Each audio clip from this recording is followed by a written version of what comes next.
How can you stop dominating conversations? Imagine being in a chat where everyone gets a turn to speak and share their thoughts. It feels good when conversations are balanced and everyone participates. But sometimes, one person talks too much, and others don't get a chance to share.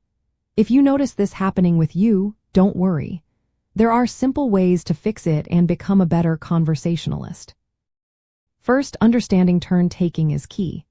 In conversations, people take turns speaking, just like passing a ball back and forth.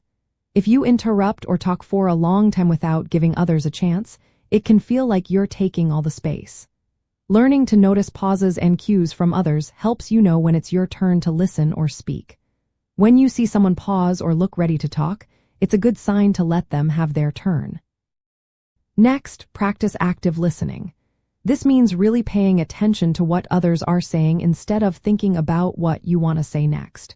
Show you're listening by nodding, making eye contact, or giving small verbal signals like, I see, or that makes sense. When you listen fully, you're less likely to jump in and dominate the conversation. You can also use clear signals to invite others to speak. Phrases like, what do you think? Or your turn now are helpful. After sharing your thoughts, pause for a few seconds. This gives others time to respond, especially if they use communication devices or need extra time to speak. Monitoring how much you talk is another important step. Notice if you tend to speak longer than others, interrupt often, or speak loudly. If you catch yourself doing these things, try to slow down and give space for others.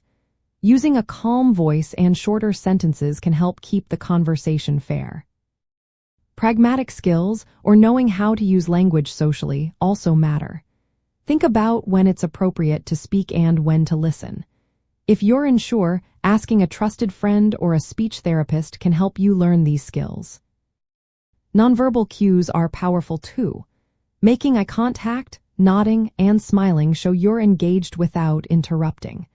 These signals encourage others to join in and share their ideas. Role-playing or practicing conversations in a safe setting can make a big difference. You can practice taking turns, listening, and sharing in a friendly way. This helps you get better at real-life conversations. Finally, ask for feedback from friends or family. They can tell you if you're dominating or if you're doing well. Reflecting on your own behavior helps you see where you can improve. Remember, becoming a good conversationalist is about sharing space, listening actively, and being respectful. Using these strategies, you can make conversations more enjoyable for everyone.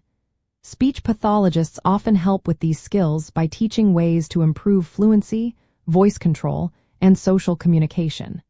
With practice, you'll find it easier to speak correctly and connect better with others.